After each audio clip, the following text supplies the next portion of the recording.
And Are You Okay is a not safe for work podcast, so any young listeners are discouraged from continuing. However, we literally have no way to track that, so do whatever the hell you want and enjoy the show.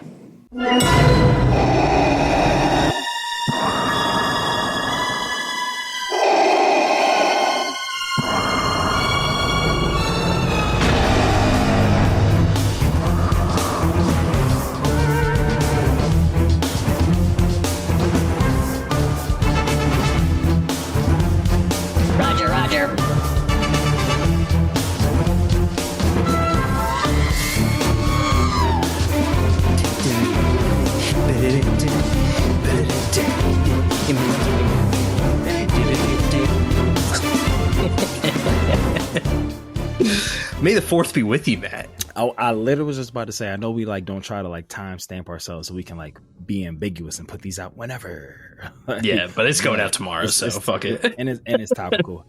May the 4th be with you, my friend. May the 4th be with you. What a day. What a day. I have a Star Wars shirt on.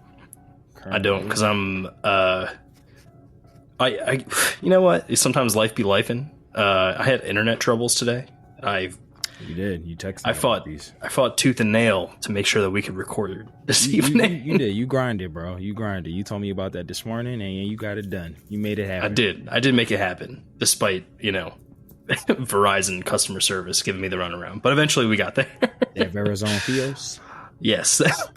Oh my God, I'm going to be calling it that for, you know what, dude? You're welcome. The reality of that is that if I ever write a Star Wars story, Verizon Vios is definitely going to be Please. And if it gets animated, please let me voice, sir. 100%. Without a doubt, my friend. Well, you're listening to And Are You Okay? A Star Wars podcast. And you're joined by me, Mikey the Illest, Mikey Two Shoes, as my friend Maddie calls me, but also Dark is the re-educated. The Qui-Gon Mitchell or Stormtrooper Dejeen of the Star Wars podcasting scene. Don't make it weird. My counterpart, who's one of those two, Matthew Porter, a.k.a. Rogue One, a.k.a. the Mace Windu dude, a.k.a. the main man of the Gray Hoodie Gang. How you doing today, man? I mean, Smack Talker Skywalker, can't ever forget that one, but I'm doing grand. I've had a great May the 4th. Watched some Star Wars, played some MLB The Show. Okay. Watched my Phillies crawl back to not win. Trey Turner, he has to get out of shortstop. I'm just put him in the outfield. Just make the move. Yeah, he has to go. He literally cost us that game. Three fucking Scots to go. Yeah, 3 separate times he cost us that game. But I digress. We can move on to more fun things. Yeah. I did watch, once I got my internet back, I was able to watch all 6 episodes of Star Wars Tales of the Underworld. I thought you was about to say you watched all 6 episodes of Andor. No, that would have been much longer. However, I very much enjoyed myself. We will be covering that here later on And Are You Okay? But for the time being, you're here for our Andor coverage, the Andor World Tour. It has come back around the globe, back around the galaxy again to grace you with our wonderful ideas, thoughts, and everything in between. We are here to talk about it, and we have that segment that we've kind of filled in our niche here of the Star Wars scene. We may not be the first person you go to. We might not be your Easter egg video, but eggs we're the so vibe expensive. check. Eggs are expensive. Right, we're the Star Wars vibe check. That's big. That's what we are. We're the not safe for work take on a galaxy you know and love. And we have this segment here where we talk about something we liked, something we didn't like, and something that caught our attention. And we like to call that segment The Good, The Bad, and The Ugnaught. Oh, I have a bad feeling about this. I have spoken. The mic won't pick up the whistle. And that's a new drop. I did listen to that life advice with the hammer, by the way. Oh, yeah. It was good. It was. Bang! We'll have a bit of our own. We'll have a bit of our own fun here. I have something that we'll talk about when we get there. We're going to be covering the episodes Ever Been to Gorman, I Have Friends Everywhere, and What a Festive Evening. Matt, we're going to each do our goods, our bads, and our ugnots for each of those episodes. And since we kind of skipped ahead on the Sounders, why don't we hyper dive right in? I'm not hit me with that good. I was off today, but still hitting hyperdrive. Punch it, Mikey. Oh, we punching it. I want your good. Give me your good, man. Syril storyline, bro. Oh, we bing, bing, bing, bing, bing, bing, bing. We have a good that matches. Let's go. Tell me about it. Syril's storyline is nuts, bro. So good. So I was double bait and switched, but I did it to myself. You did, dude. I was thinking about you the entire time. I was double bait and switched because I was like, when Deedra was talking about, you need radical fundamentalists, like the right rebels to do the wrong thing, like the wrong thing or whatever. So like when Syril showed up working on Gorman, I was like, oh no, she lined my man's up. Like she's making him like the person who always wants to do like the right thing and this, that, and the third. So I was just like, oh no, like, dang, why would she do that to him? And then when the mom was just like, oh yeah, like y'all broke up, like this, that, and the third, you're not together anymore, I felt so bad for my boy. I was like, dang. But then I know I got to jump ahead a little bit to explain. Yeah, I understand. But then when you find out he's like in on it, I'm like, oh, this is his shot. Let's go. Yeah. But then you find out he's not really in on it. It's like he thinks he's in on it. But the craziest part about it is like his mom being mad neurotic. She's actually right. She's like, yo, they're trying to line you up, dog. She's like, my Uncle Harlow. Uncle Harlow knows. She's just like, Uncle Harlow don't feel right about it. She's like, something ain't right about this, yo. And it's crazy, yo. Yeah, I'm glad that you kind of felt that too, because I was like, yo, the way that they wrote that, it's just like, oh, you feel bad for him, but oh, he's involved, yay, but oh, damn, he's not. He's kind of a patsy. Nah, it's so good. But I love this scene when he's meeting with like the Gorman. What's the Gorman front? The Gorman front. Yep. Yeah. When and they don't know that he speaks the language, and they're like talking right, and he like says it at the end. I love that part. Like that was it was so good, so good. But yeah, his whole storyline, all of it. Yeah. No, I literally have the entire Syril undercover storyline is very well written. Kyle Soller acts his ass off. Like he goes from being a convincing change of heart Gorman sympathizer to this like not hardened, like just a perfect double agent, in a way. Like it's so well done, and he's like it's almost like he's playing both sides, but he's really not like playing the Empire. They're playing him, like you said, but we don't find that out until a little bit later.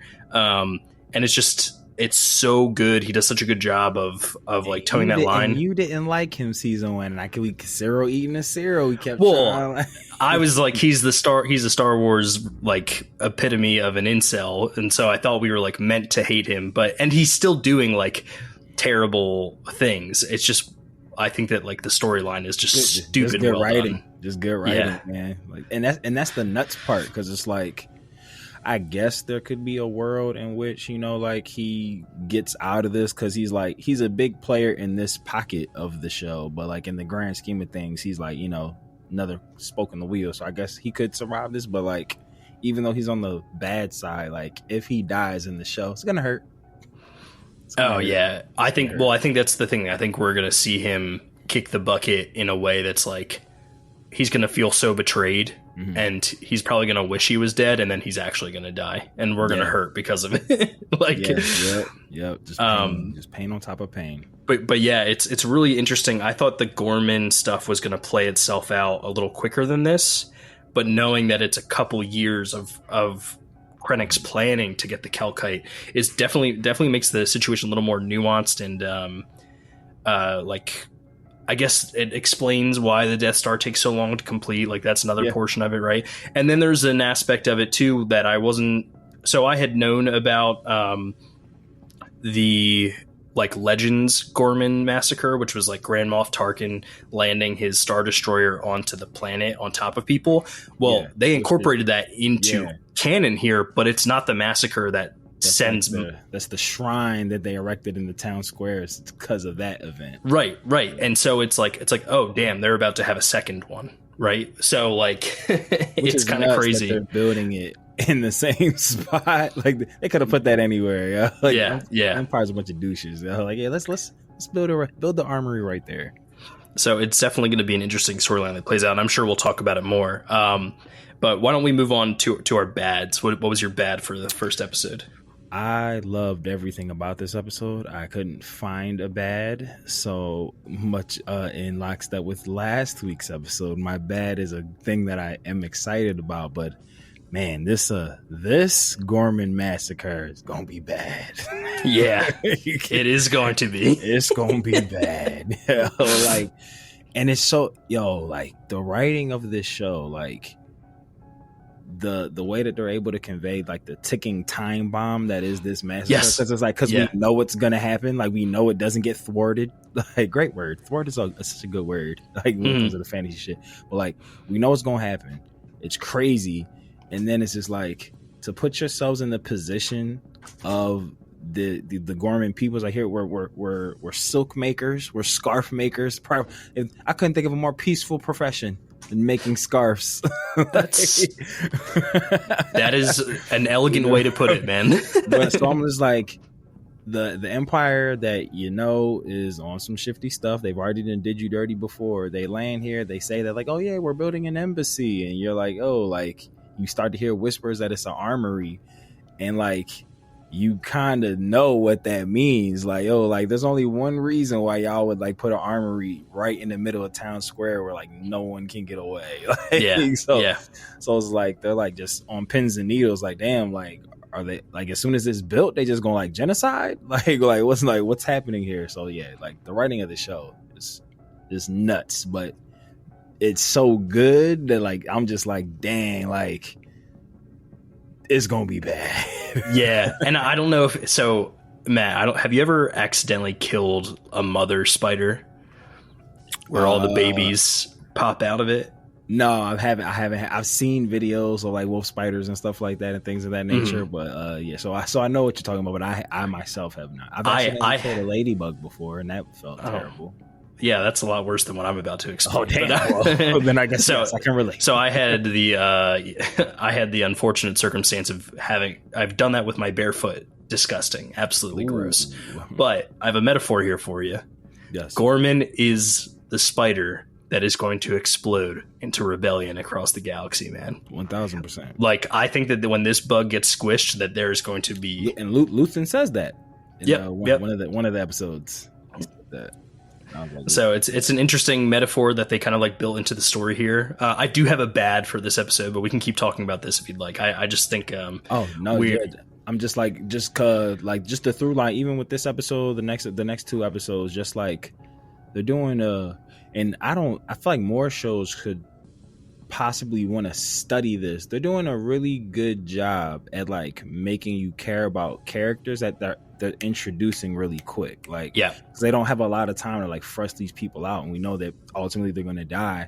But like the mayor or the embassy, whatever the old dude is, and like him and like his daughter and everything, like I like these guys, and like the bellhop dude, like so it's just the bellhop. That was such a great scene for a character who's probably not going to be on screen again. Like he did a really good job on that, and I liked how you explained it as a ticking time bomb.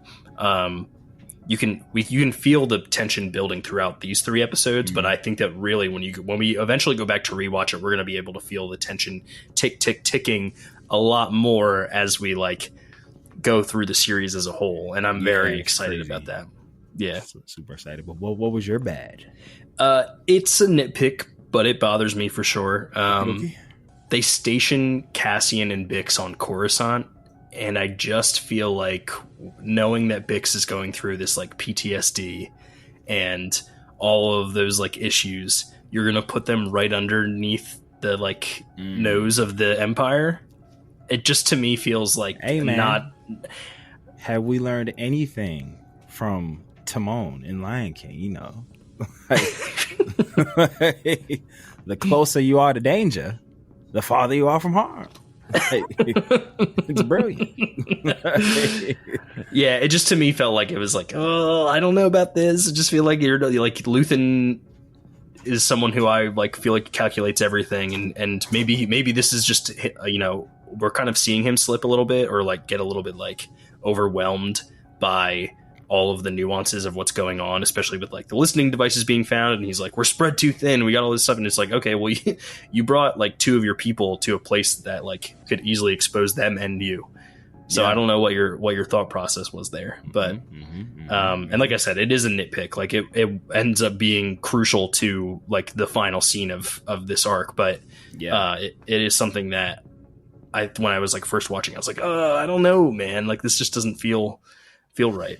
Yeah, it did feel like the of course Coruscant like situation, like everybody wants to fucking go to Jakku, like type situation. But yeah, but funnily enough, I mean, it's not funnily enough. This is kind of just like how we operate here. Like your bad leads directly to my Una. So I really got a kick out of like the living conditions of the rebels before the rebellion. Like, you know, when we get into the rebellion, you know, they're firing on all cylinders, have like a hidden base on the forest moon of Endor. And, you know, Mon's got her gown and Bob and Legendary. And we got uniforms and synchronicity and food rations for everybody. But it's just like watching Andor and Bix, like just like in the slums, just like struggling to like scratch together a meal and stuff. It reminded me of like Fast and Furious 5, Fast 5, where like the franchise really like went crazy, like you know, with like on the run. But it's just like, dang, like we're so used to seeing the rebellion and like well-oiled machine. So to see like the boots on the ground for everybody and what they had to go through and like how they had to have like safe houses and, you know, that whole system of like one of them pretty much has to be awake at all times to like keep an eye on the beacon to see like when missions come in and stuff like that. So just like seeing that side of it was crazy because, again, coming into Star Wars in the movies, it's like you're dropped in when they're like, Luke was late to the party. Right, like, he was last one here. It's like, where the fuck you been at, kid? Like trying to win a war here. But yeah, so I thought that was really cool, and that wasn't even something that I really ever thought about like that. Like, damn. Yeah, like how did they organize, like what came to be, like what is, and you know, I think it's funny, like there's unique stories for all these characters of how they come together, but seeing Cassian and Bix's situation specifically is one of those things where it's just like, damn, like how are they operating like this, like constantly? Crazy. And I'm a save your ass here. You said Forest Moon of Endor, but that's not till later. They on Yavin, man.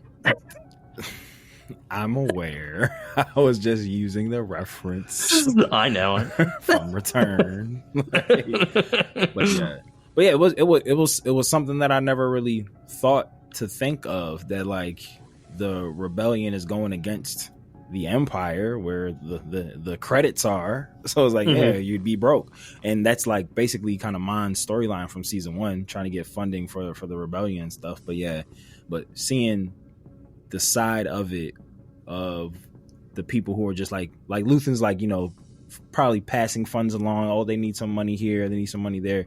So just seeing the waiting, and we always see them on missions. Like seeing the in between time, I don't feel like we've ever seen that before.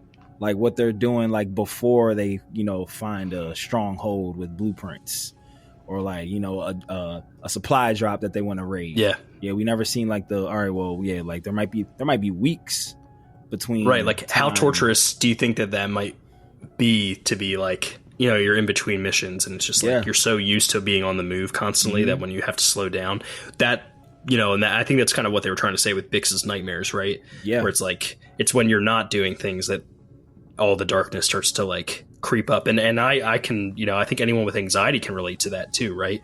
When you're like in the midst of like working, maybe your day job or trying to get stuff done at home, and then you lay down at night and you're just like, fuck, I'm trapped with my like thoughts now. You know what I mean? Yeah, and then especially like their community, like again, that method of like relaying messages is like one of you has to be awake essentially pretty much at all time. Like adding to like, again, if there's like weeks between missions and you're just like sitting there staring at this damn light post a million miles away, like that shit crazy.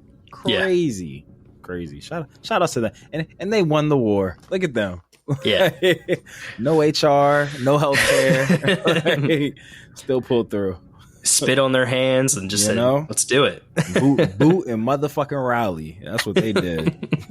That's what they did. They said, I'll sleep when I'm dead.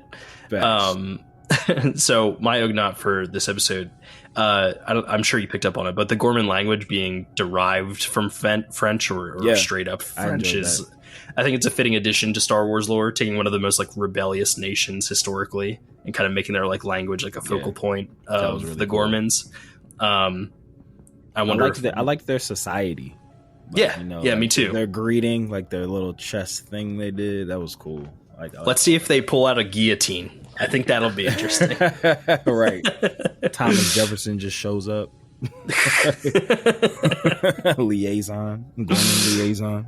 That was on Fios. Yeah, I mean, not too much more I have to say about that, but it was just one of those things where it was like, oh, like they're pulling in like some real world elements here. And usually I'm like, no, don't do more of that. But I think languages is fine.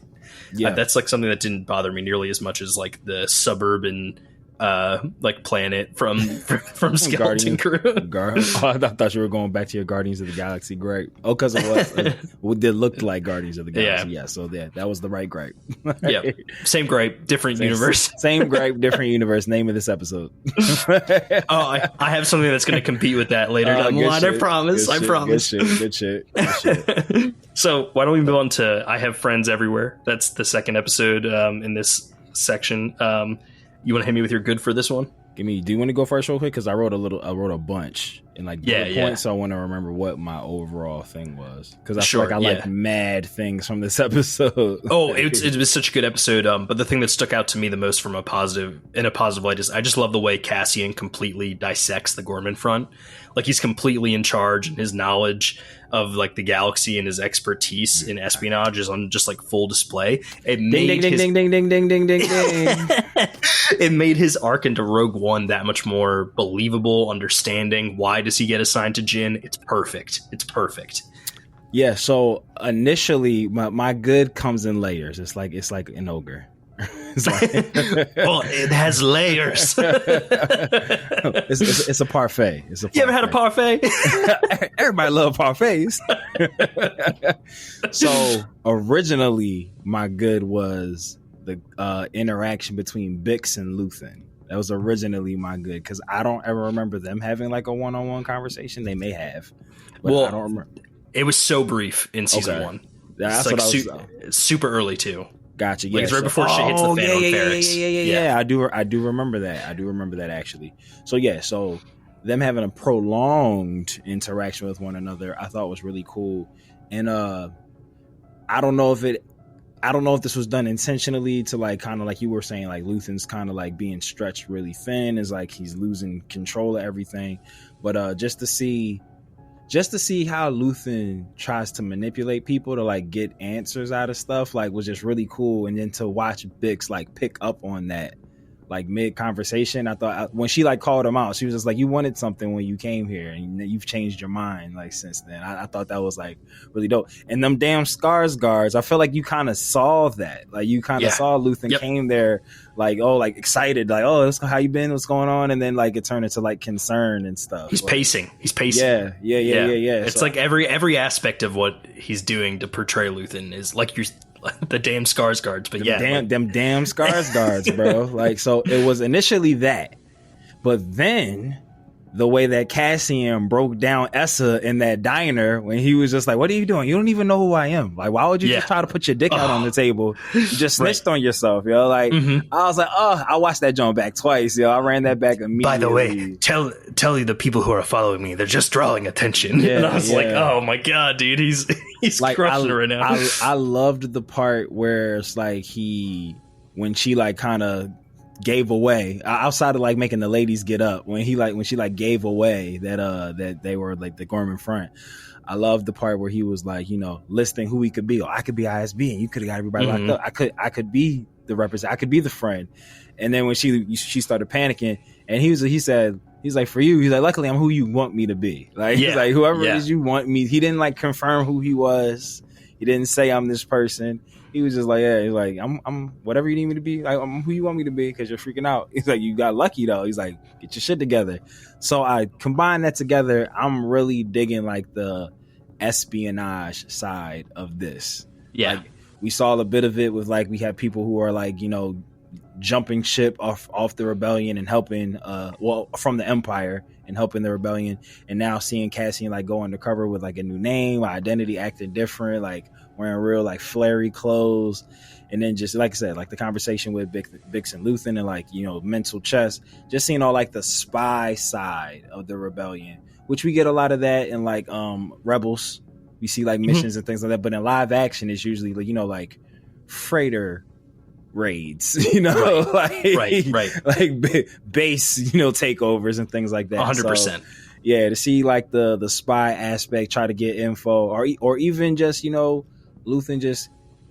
I love. I guess this could add to it good. I love the fact that because of Syril's storyline, we know what's going on in Gorman, but like Luthen and them don't know what's going on in Gorman, and I like that they let them not know. Like, thank you for calling that out, because I don't think I would have just based off of my stuff, but it is something that made this arc special, right? Like, it's really cool. And Rey, the Ruiner, had pointed out, like, oh, Cassian and Syril don't know that they're like passing ships in the night. Like, all these things are like so good, so good. I'm hoping that they end up like in this, because they're helping the same people right now, like for different reasons. I'm hoping that they end up like interacting with one another. So, and again, I haven't watched season 1 in so long, I just kind of remember the most. They know what each other like look like, right? They've had like whole interactions, right? Syril knows what Andor looks like for sure. Okay, that's because he's hunting him, fuzzy. right? Right.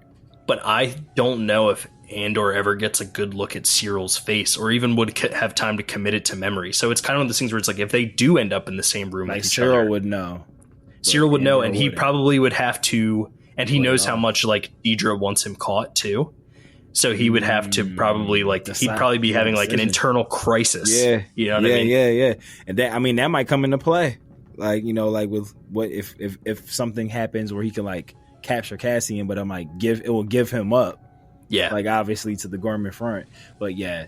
But I just thought that was really cool how like Cassian and Luthen are asking questions to like shit that we just saw happen. Like, oh, like what's happening here? And we just knew that we already know what's going on. It's like, oh, that's so cool that other people, because why would they know? Like they're not there. Right.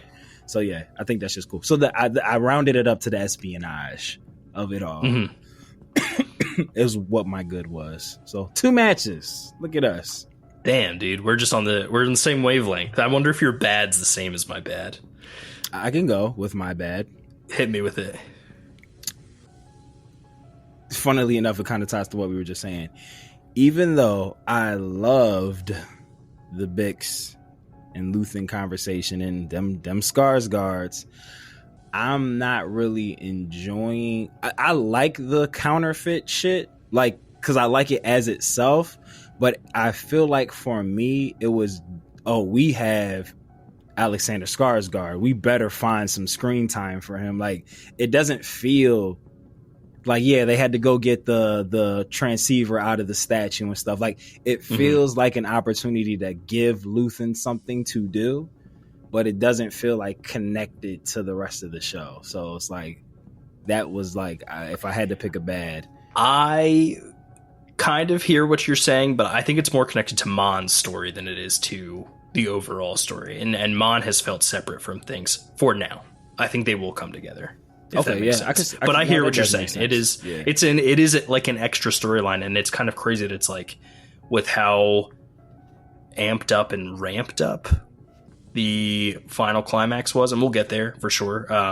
To have it be coinciding with the tension point of like an arms deal with a microphone, not an arms deal, I'm sorry, an art deal with a microphone in it gone wrong. Like that scene, like I was on the edge of my seat with that scene, and when the shit gets stuck and everything, yeah, it just seemed like they're like, oh shit, we didn't like. It seemed like they wrote the episode, only had him on screen for like that one part with Bix. It was like, oh shit, we got him for 3 more hours. Let's get him on screen. Like, milk these hours. Like, but I love it. I love it all. But again, it just kind of, it doesn't feel like, again, it just, they're throwing it in. At least for me, I feel like they throw it in again. Yeah. On screen.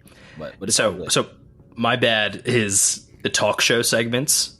It was very brief, but they feel less Star Wars and more Hunger Games. Really could have done without that segment. I actually would have preferred like a cutaway of maybe like, you know, propaganda of them like talking shit on the Gormans as opposed to like the weird like they literally look like Hunger Games characters and they're like, oh, I'm interested in the parties, and it's like, this didn't really serve the story. Like, were you trying to like tee up the fact that Mon Mothma is doing rounds at parties? Like, it just, you know what I mean? It just wasn't, it didn't feel like it fit. It didn't push anything forward. If anything, it was just like, took me out of it, which. So your complaint about, that's what mine is for Luthen's thing. Yeah. In a different way. Yeah. Right. Gotcha. But yeah, no. Still all good content. It's another nitpick. It's another nitpick. It's like, you know what I mean? Like, it's a 30 seconds of the show that I didn't like. Oh no. I'm dead ass like watching these episodes like with my notes, and like when I'm doing my good, like I'm having to like eliminate shit, and then I get to the bad and I'm like trying to force myself to find. Oh, I struggled this time. Yeah. And then it's just like, damn, like, am I ruining the experience because I'm trying to like make myself find something I don't like? But yeah, no, I feel you. Yeah, all the bads are pretty much, I feel like, are going to be nitpicky for sure. Mm-hmm. I will say I had 2. So there was so much in this episode that I liked. Like, what's her name? Vera, Syril, Luthen's daughter. Deedra. I'm sorry, Clea. Is there a Vera? Yeah. Who's a Vera? Is Vera? Why is Vera on my head? You're maybe thinking of Vel. I am thinking of Vel. Mon's cousin. Right. That's okay. Hold on, because I'm having like a super duper. Don't know if it's a misplaced memory. Were we? Okay, I remember at one point we were assuming that Vel was like Luthen's estranged daughter. Was that ever confirmed and or denied? Not so, but like it still has not been confirmed or denied. Air. Still up in the air. I'm less likely to like lean into that, but it would be an interesting connection still, I think. I just feel like their relationship is very personal. Like, it's way more than just like, oh, you're one of my best soldiers. Like, especially in season 1, like, and then especially with like, you know, keeping the girlfriend away after they had like their bad falling out. And to your point, Matt, Luthen is also like buddy with another Chandrillan in their what do you call it when you have like your kids married? So what are your in-laws? Your in-laws, but was it just in-laws? It's not like your fellow in-laws. Yeah, so like the fact that it's not Scanlan. That's from it was something like Scaldin. Yeah, it was. Yep. And so maybe there is more Chandrillan connections that we're not aware of. Where was I going with that? Was being something about Vel. All the stuff with her and her girlfriend, like that whole story, like all such good stuff. But Syril's fucking beret. That shit was stylish as hell. My man was walking down. He had shoulders back, head held high, beret on, hair slick. That Gorman silk. Brother, killing it. My man, the confidence on a beam, bro. Even though he's being, you know, double crossed or double timed, they haven't betrayed him. He's double agenting and being double agented.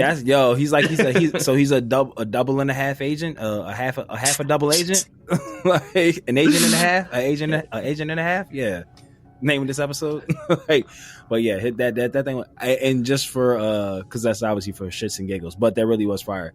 That continuous hyper drive shot, like when it was like from like the outside of the X-wing, like that was dope. Yeah, that was really sick. It was super sick. Those were cool. My Ugnaught, which is definitely going to be competition for name of this episode. Give it to me, Daddy-o. Deedra the Dom?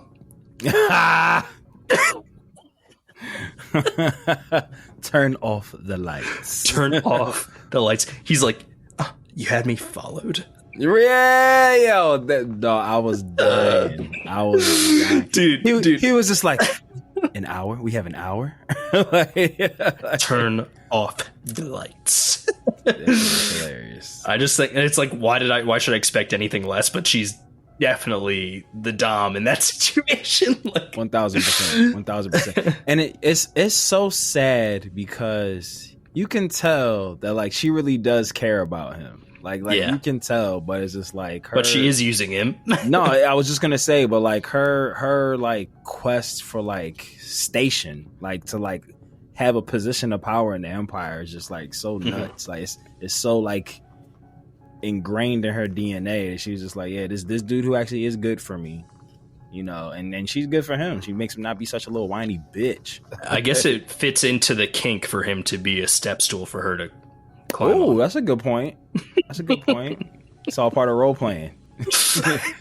She was just like, yo, I'm gonna bring you in on this mission, but guess what? I'm gonna betray you. Oh, give it to me harder, Deedra. When are you gonna betray me? When you least expect it.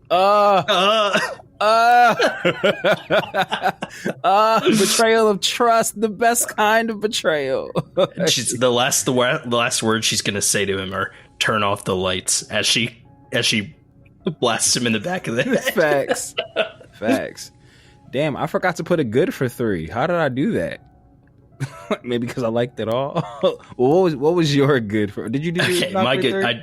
I did. That was Deedra the Dom. Oh, Deedra the Dom, yeah. With your permission, will be the name of the episode. I mean, I'm here for it. Yeah, what was your? My good for what a festive evening. Just the bold moves in each plotline made the final episode of this arc emotional, explosive, and extremely rewarding. I think, like as a viewer, just to see all of the plot lines kind of come to a head. Really loved that they brought Cinta back for like this emotional gut punch, especially that killed to do that without even having her present for the whole arc is such a, in my opinion, like a separation from TV today. Like you know how like when you watch The Walking Dead, it's like, oh, someone has like a whole episode dedicated to them, and it's like, well, they're gonna die. You know what I mean? Like yeah. And instead they bring Cinta in, they finally Vel and her reconnect, and you're just like, oh, like, you know, these characters are growing. I love to see this. And then they kill her off. Like that was unexpected to me. I did not see that coming. Yeah, when the blaster got off, I thought the noise was gonna like call troops to him, and they were like gonna get pinned down and get into a firefight. But then when they like froze, I was like, oh no, he killed the guy. I thought he killed the old. I don't know why he does walk those steps away, right? I was gonna say I don't remember why. I don't know why, but he like reminded me of just like a person that like owns like a deli. Like he seems just like he does. He has deli energy. Yeah, he's the big dude who chops the salami. My French Revolution is covered in cold cuts. 1000%. But yeah, so I thought he got shot. I was like, oh no, he killed the guy. It's gonna draw attention. They're screwed. But then when I saw, I was like, oh no. Yo, I don't know if he's going to be like a big person in the Gorman front, but can we call him Salami Tommy? I'm down. If Salami Tommy shows up, so we're on Salami Tommy watch for the rest of the Gorman storyline. Slatami. But I know you had touched on it, but I also loved just all the tension around like the art exhibit with Krennic and Mon in the room, and like she's trying to get the mic. Also, like using Lonnie, just because it's like, you know, Lonnie's clearly he's in very deep, but he's scared, right? Like you can tell. Like if there was one word I would use to describe him, it would definitely be scared. And he's being put in this super uncomfortable situation to keep all of their covers from being blown. And then obviously the heist going on, and I know we covered Cinta. But also the Bix and Cassian taking out Bix's revenge on Dr. Gorst was another like great way, quite literally, to, you know, explode this storyline to new heights. That was your good? My good was just the final pieces of each of the story kind of like wrapping up. Yeah. Fire. I did get a good while you were doing that. It's kind of in line with yours. I want to highlight something because I don't know if you're bad or Udnak will like bring it up, and I feel like sounds it's really good. The Saw stuff was the Lido stuff. I like that a lot. Oh yeah, we should. Like that a lot. You know what, man? I don't have something in there. I have Easter eggs, but we should when we get to the end. Unless you want to talk about it right now, we need to talk about. We can talk about it now if it's part of your good, but it's not. It wasn't. That's why. Okay, I didn't know. It was going to skip. Hey, listeners, we're going to talk about the Saw Gerrara storyline at the end of our thing. But yeah, there's a lot. There's a lot of good to cover, but it's not a lot of content, right? So, but yeah, go ahead. Bet. So, a lot in line with yours. I guess the fact that it is still like going to be like a year every time, it does kind of. I get lost in that. Like, I forget that that's a thing. So, like, when some of these things are happening a lot slower than what I would have projected, like, I'm just like, oh, yeah, because they got, like, a year's going to happen, like a skip. So, my good is I'm really enjoying, like, the slow burn of the Gorman massacre. Like, you know, like, they could have very easily, and I feel like they probably might have in the past, like, when Cassian is having, like, his sit down with the Gorman president dude, and he's like ready to invade. He's like, yeah, let's go get the weapons, let's invade, let's do this, let's do that. And Cassian's just like, I still have a lot of questions. Like he's like basically like patience. Like he's like, I say patience, really, like, really. Yes, R2 will be along and he'll get rid of the ray shields. Exactly. So it's just that whole scene. Like I thought that literally just pre-programming, typically how a TV show would work that isn't spaced out like this. Usually Cassian would have come up with a plan right there, like, all right, this is what we're gonna do, and then like the next scene would have been like the scene with Vel and everything, or whatnot. But instead you have the guy being like, do you have a plan B? Yeah. So it's just like I was just pleasantly surprised that when Luthen's telling Cassian, like, yeah, no, this is just a recon. It's still dangerous, but it's different. It's just recon. I just want you to fill this dude out, see if he's serious, because this would be a good ally to have. And Cassian legit just went there to fill him out and left. Where I feel like you would have thought that, like, you know, him being like rebellious and stuff, he would have got there, seen how bad it was, decided to help, you know, like things of that nature. So that, again, that I guess that kind of goes into like the espionage, the spy part of it all and everything. Like just with the Gorman president just saying like, tell your friend I'm not impressed, because I guess he was kind of mirroring the viewer, like who's just like, oh, this massacre is gonna happen in the next episode, and then like, you know, Cassian's like, no, we gotta wait, we don't know, we don't know anything yet. Like this could all just be fear talking. Like we know something's happening, we just don't know what the something is. We can't just jump out the window and, you know, like attack the Empire, because then you're fucked. Like, and you're gonna blow my cover. Like, yeah. So yeah, but the slow burn all of the Gorman massacre, I'm liking that they're taking their time with everything. It's no, I do think it's an interesting way to do it, but it's going to make sense from a lore standpoint. My biggest question with it all is just simply, how does K2SO fit into this? Because I think got to be next arc that he's introduced, right? We're getting close. Right? So like, what's his involvement at that point, and like how's it going to work? Or maybe the arc next week is not as connected as the first two, right? Maybe it's a little more one-off, skipping through the timeline a little bit, as opposed to the storyline being so tight.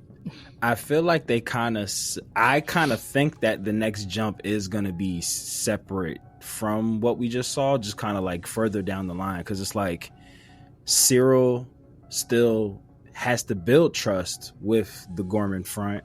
You know, Cassian, they're running missions for Luthen. Like Bix is like, I'm maybe not a drug addict. She seemed pretty cool at the end of the episode. It seemed like she's that like killing the bull like helped a lot.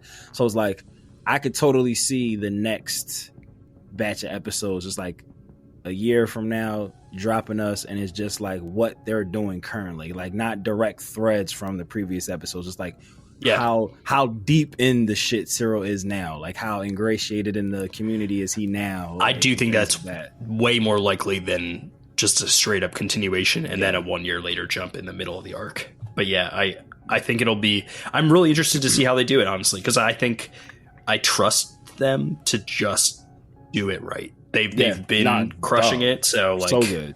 however it comes to us will be interesting. I think I was maybe expecting K2SO a little bit earlier, but that being said, I'm sure it'll be very impactful when we do. We have two more years, right?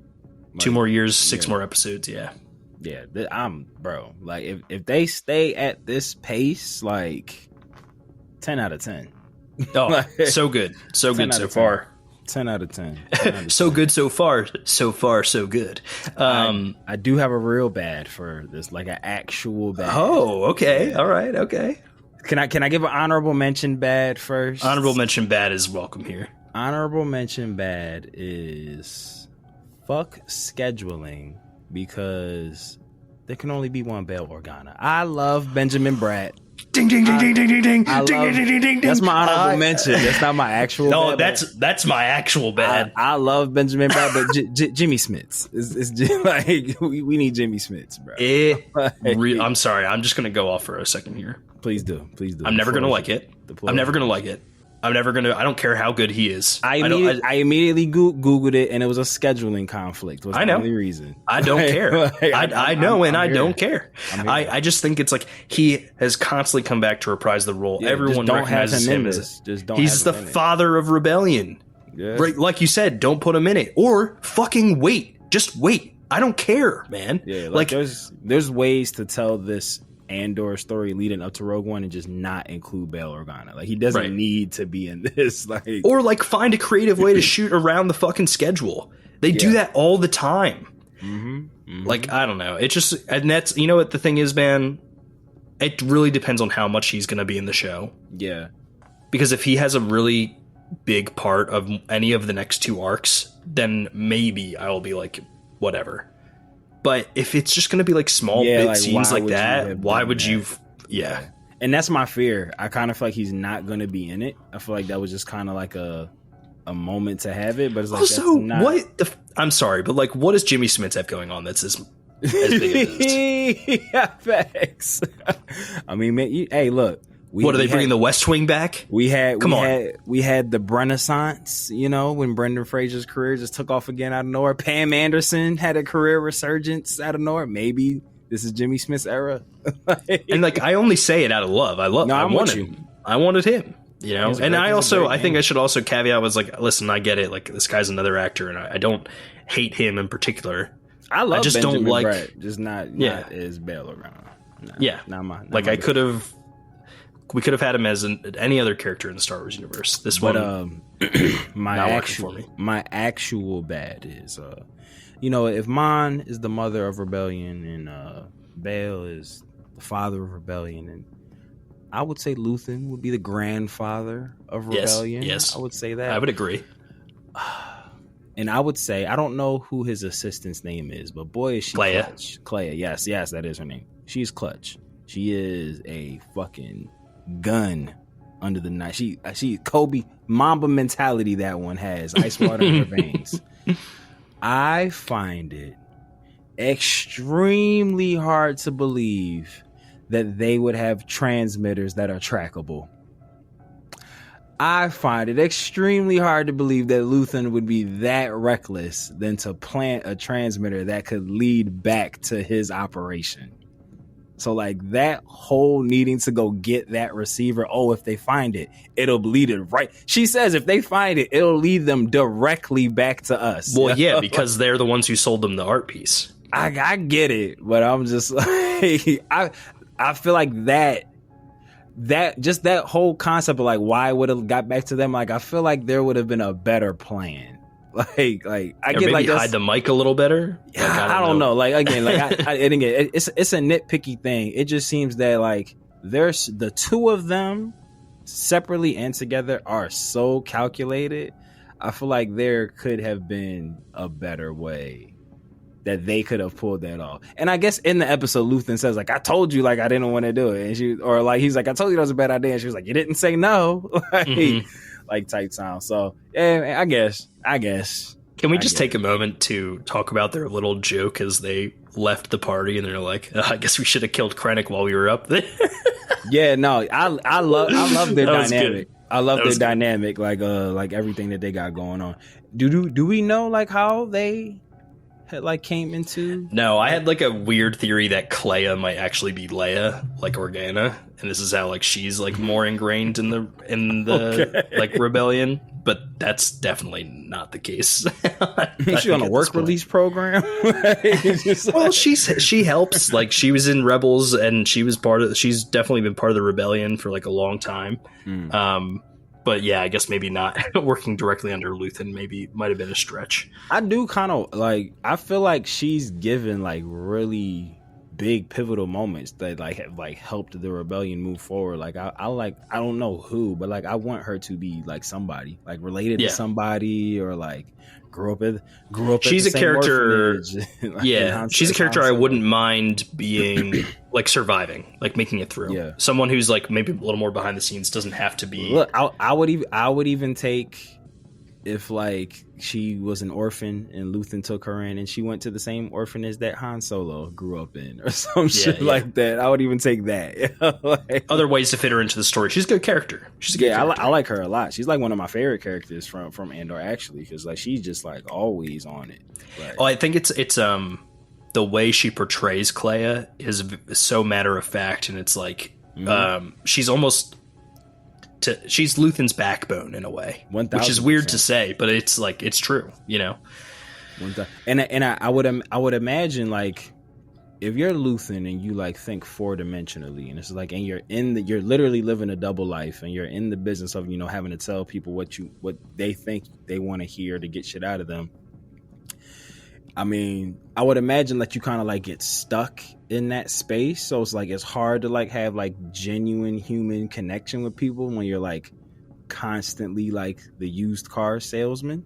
So like, I would imagine that like, because Clea is also like so quick, he can't like get over on her. So it's like, he can just kind of like be himself. He's like, yeah, I don't have to like manipulate this person.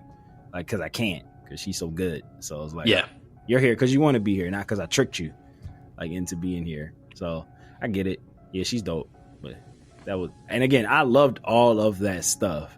I was just like, I just felt like that just felt You're like just calling a little bit of bullshit. You're like, if there's a weak point in the writing, that's it. That felt like a very rookie mistake. Like that felt like a very rookie mistake. Like she wouldn't have fell for that, bro. Like she wouldn't have fell for that. Especially because like I feel like Krennic, like all those people that, you know, like they want bugs or like want intel on, like they're like public figures. They're not like people who are like hidden and they're not around. Like I feel like there was another way they could have got a camera or receiver like in his situation. Yeah. Like, but again, that's me being nitpicky. I love everything about this show. Hey, do you want to move on to your Ugnaught for the final episode then? Yeah. So I have two because they're pretty small. I love, even though I hated the Benjamin Bratt Bail Organa, I loved the Leia theme little wink and nod, like when he's walking away and you hear the theme like playing like really briefly. I like that a lot. I don't know why I got so much attention. This is my actual Ugnaught. I don't know why I got so much attention in this episode. Luthen's front door to his studios is a revolving shit, like sliding door. I don't know. Yeah, I know exactly what you mean. It was a very interesting design. And they showed it so many times. It like would like roll in and out of place. Like it was like the coolest shit. I just thought it was like a rolling hexagon sliding door. Like this shit was fire. It was very cool. It was very cool. Yeah. This one is like my Ugnaught's a little weird. It encompasses a little more than just Andor, but something that like dawned on me because of the show. Name a Star Wars romance that doesn't end in tragedy. Falling in love in Star Wars is a death sentence. Damn. R2D2 C3PO. This is why I love you. But bow. But outside of that, the whole time, like Anakin Padme tragedy. Yeah. Han Leia didn't end tragedy. The best. Yeah, didn't end the best. Kanan and Hera. Like I can go on. Luke and Leia. Tragedy. Yeah, so it's just like unfortunately Kylo and Rey, I guess, would be on that list. This fucking dumbass kiss. Like, that's basically your cousin. Nigga. Fuck out of here. But yeah, it's like I was just like, oh fuck, like you cannot fall in love in Star Wars. Like it is not going to end well for you. Yeah, at all. Damn. Yeah, damn. Yeah, damn. Yeah, Finn got friend zoned, and then fell in love with Rosie and got sidelined in the movie. Like, tragedy. Yeah, they did that to Kelly Marie Tran's career. That's fucked up. That's fucked up. Because she fell in love in Star Wars. Yeah, dude, that's crazy. Damn. No, the actual reasons behind that are really fucked up. She got bullied a lot. That's not cool. We're an anti-bullying podcast. We'll make jokes about the worst things, but leave people alone. It's not that serious. Bullying is where we draw the line. Yeah. All right, so let's move on to the Saw Gerrara of it all. Talk to me, Matt. Talk to me. Yo, all that Rito shit. Fire. Yeah, man. Fire. Literally in his lungs, in his brain, dude. It explains so much. It does. About his descent into madness. It does. And we've talked about this when he just always pops up places like Rebels, Bad Batch. I really want them, and I don't know if they could do it in live action because Forrest Whitaker's obviously much older. I really want them to show how he went from being the good looking, green eyed, strapping man, crazy war general to half a robot, addicted to drugs, addicted to the Rito. Yeah, I mean even before he get the gas mask from Rogue One, we see this is clearly heading in that direction. That's probably how he creates this little bump, but it's just because he's such a through line, in so many, he pops him in different places. I will say, whoever the person that's in charge of the continuity of Saw Gerrara is a fucking A+ worker. They always make sure wherever he gets dropped in that he looks how he should look in the timeline. That makes sense. He's the right amount of crazy. He has a lot of credit to Forrest Whitaker for knowing the amount of crazy at the right time too. Yeah, that too. And that's live action and animated. They always oh shit. And we don't see Saw a lot. He disappears. Bits and pieces. He disappears and then every couple shows he'll pop back up and it's just we getting Robo Saw this time. Oh, we getting model Saw this time. But yeah, all that stuff, that the monologue at the end of the episode when he convinced the boy to take off the mask and join the team. Bro. It killed my theory that one of each of the Ferrex people would die in each arc, but I don't even care. I love the Saw Gerrara stuff so much that I was no, this is fine. He referred to the Rito as a sister, and anyone who's a Clone Wars watchers knows how serious he takes his relationship with his sister. So to be this drug, this fuel that I'm breathing in, the Rito is my sister. He has having an intimate addiction with this fuel.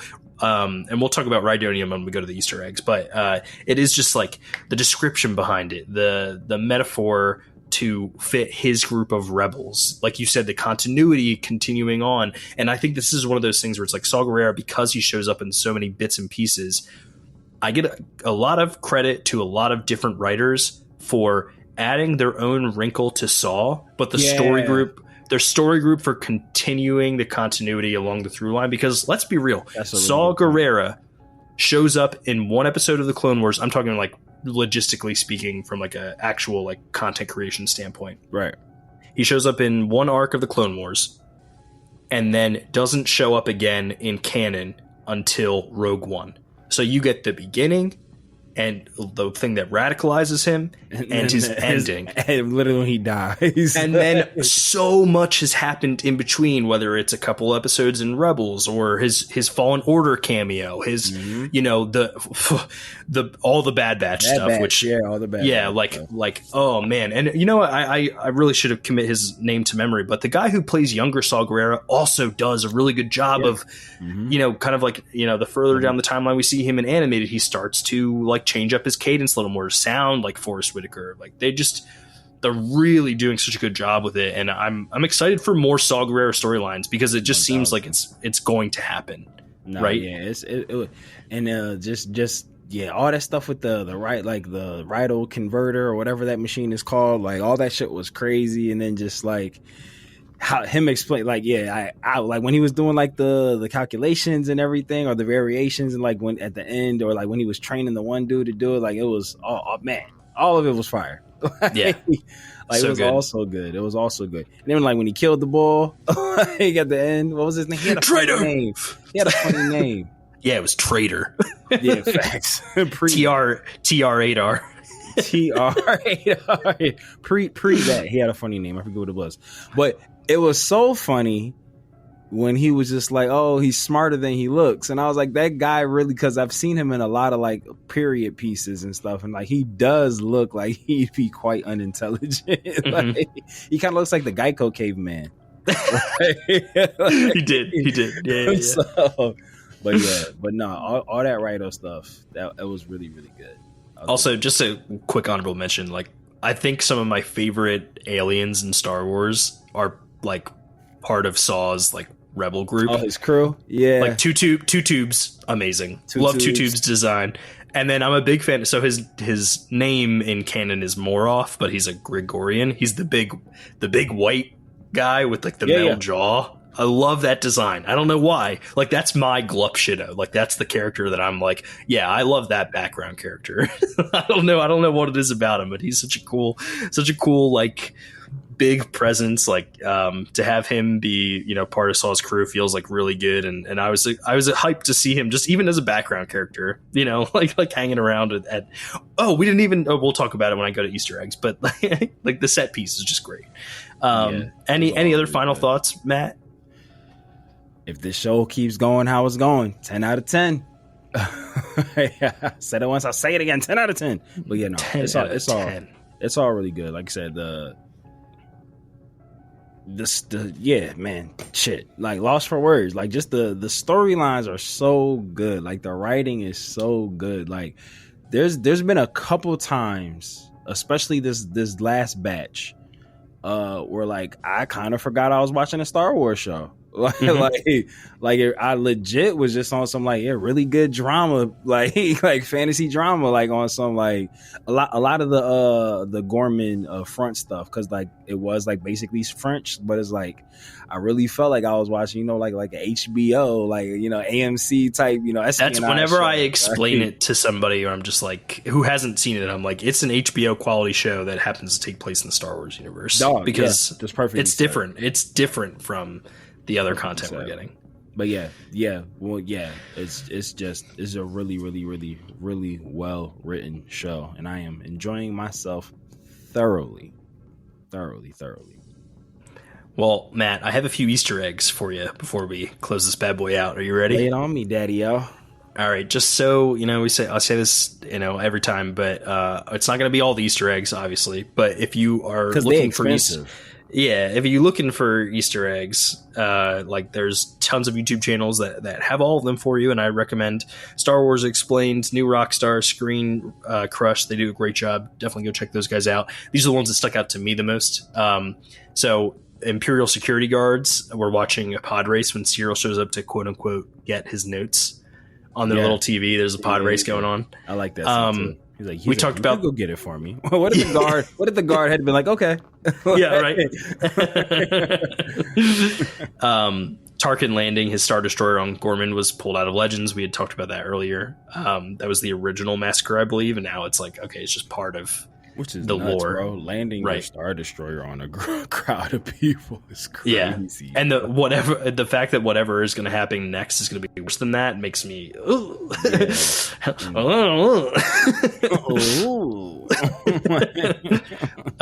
Saw's base is on Dakar. It's the predecessor to the Resistance base from the sequel trilogy. So if it looked familiar to you, that is why it did look familiar to me. So, and then also Rhydonium is fuel often used for bombs throughout the timeline. So like, if you've seen an explosion in Star Wars, it's like Rebels. Multicolored. It's in Rebels. It's in Clone Wars. When Gregor when he gets introduced in that droid arc where it's like D Squad, like that's Rhydonium. And then on Saw's, like, it's so funny how a bunch of the Easter eggs were at Saw's camp, but when they're like eating, it's a roasted Massive, which is the dogs that the Tusken Raiders have. That's what they're eating. Yeah. the best, yeah. But yeah, those were the Easter eggs that stood out to me the most. But yeah, without further ado, I mean, I can't believe we came in just a little over an hour. Last time we talked for almost 2. But yeah, look, we hit our niche. We're in there, baby. You know what? It's because we agreed on our goods. That's what it is. We rang the bell and we said, let's get these guys out of here in a timely fashion. Back to back jacks. That's what it was. That's That's because we have reliable shortstops. That's what it is. That's what it is. Preach. You know, we know when to go into the outfield. That's right. That's right. We know when our offense is where it should be, but our defense is not so much. Exactly. Big facts. Looking at you, Trey Shiesty. Looking at you, bud. I hope by the time you hear this, you will have gotten out of your deficiency in defense. Yes. Maybe just everyone just hit more. Everyone just hit more. Yeah. I mean, while we're at it, if we're taking requests, Now let's heat up those bats. Let's heat up those bats. That's all. Rub them together, make a fire. Ooh, there we go. I feel like that'll work. Just rub your bats together before you go out. Before you go up to the deck. I'm with it. Why don't you close this thing out? Yeah, in honor of, because I am extremely curious if her father is going to show up, but we'll get there. Animaniacs, like we say here in a galaxy not so far away. It could be Jin Ursa. It could be Multiversa. Could be Get Off My Pursa. I don't know him. That's not my Pursa. There we go. He gets it. It could be Worsa. Hey, it could. It could always be Worsa, or it could be Ray. And depending on when this drops, happy birthday. Tomorrow. Happy birthday. Happy early birthday. So you know what? Early birthday. If you're playing this right now on the 5th, happy early birthday. If you're playing this on the 6th, happy birthday. Revenge of the 6th. If you're playing this any day after the 6th, happy belated birthday to our favorite ruiner. Our favorite ruiner in the world. Ray, my better half. Birthday! Oh, good. That was nice. Thank you. That was clever as fuck. And you guessed it. As long as there's no sand, Anakin, Anita Skywalker, it's gonna be okay. Be okay. May the Force be with you, man. And with you, later, nerds. Deuces.